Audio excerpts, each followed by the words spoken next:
No lab adalah singkatan dari no life yang dalam bahasa Indonesia berarti tidak punya kehidupan. Istilah ini biasa digunakan untuk menyebut orang-orang yang ansos atau antisosial, kurang bergaul dan tidak punya kesibukan apa-apa. Orang-orang dengan perilaku no lab biasanya lebih suka menghabiskan waktu di rumah sambil nonton drama, main game, atau sibuk dengan media sosial daripada berinteraksi dengan dunia nyata. No lab adalah perilaku yang tidak sehat dan bisa berdampak negatif bagi kesejahteraan mental dan fisik seseorang. Orang-orang yang no lab cenderung mengalami kesepian, depresi, stres, kecemasan, rendah diri, dan kurang percaya diri. Selain itu, no lab juga bisa mengganggu produktivitas, kreativitas, dan tanggung jawab seseorang. Orang-orang yang no lab sering mengabaikan pekerjaan, belajar, atau kewajiban lainnya karena terlalu asyik dengan dunia maya. Lalu, bagaimana cara menghindari perilaku no lab? Berikut adalah beberapa tips yang bisa kamu coba. Belajar untuk terbuka. Salah satu alasan mengapa orang-orang no lab adalah karena mereka merasa tidak nyaman atau takut untuk berinteraksi dengan orang lain. Oleh karena itu, kamu perlu belajar untuk terbuka dan bersikap ramah dengan orang-orang di sekitar kamu. Kamu bisa mulai dengan menyapa tetangga, teman, atau keluarga kamu.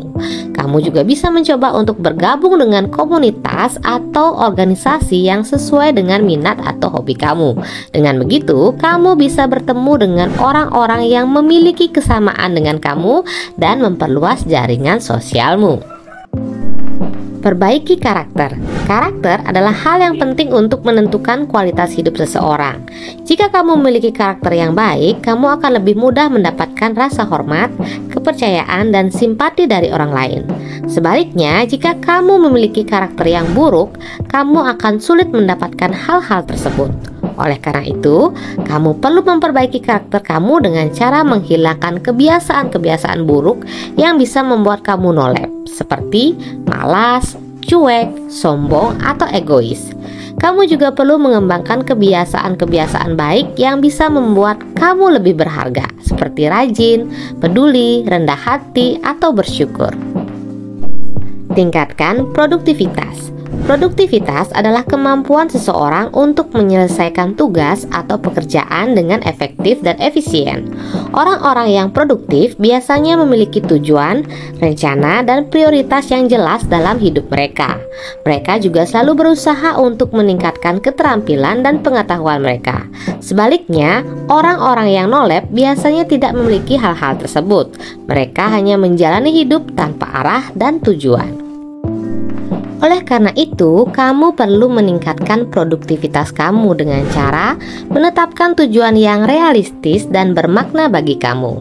Kamu juga perlu membuat rencana dan jadwal yang teratur untuk mencapai tujuanmu. Kamu juga perlu mengatur waktu dan energimu dengan baik serta menghindari hal-hal yang bisa mengganggu konsentrasimu, seperti gadget, media sosial, atau game. Keluar dari zona nyaman. Zona nyaman adalah kondisi di mana seseorang merasa aman, nyaman, dan tidak menghadapi tantangan atau risiko apapun.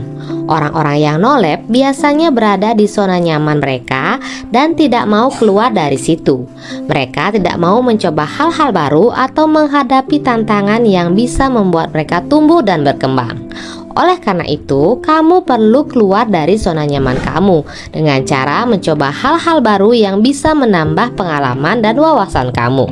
Kamu juga perlu menghadapi tantangan yang bisa menguji kemampuan dan potensimu.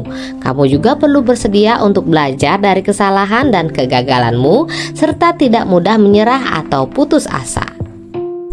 Lebih open-minded. Open-minded adalah sikap yang mau menerima dan menghargai perbedaan pendapat, pandangan, atau ide dari orang lain. Orang-orang yang open-minded biasanya lebih toleran, fleksibel, dan kreatif. Mereka juga lebih mudah beradaptasi dengan perubahan dan situasi yang berbeda. Sebaliknya, orang-orang yang no lab biasanya kurang open-minded. Mereka cenderung bersikap kaku, konservatif, dan dogmatis. Mereka juga sulit menerima dan menghargai perbedaan dari orang lain.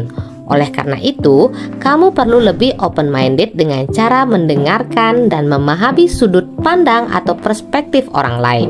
Kamu juga perlu bersikap kritis dan objektif dalam menilai informasi atau fakta yang kamu terima. Kamu juga perlu bersedia untuk mengubah atau memperbaiki pendapat, pandangan, atau ide kamu jika ada bukti atau alasan yang lebih kuat. Oke, itu dia.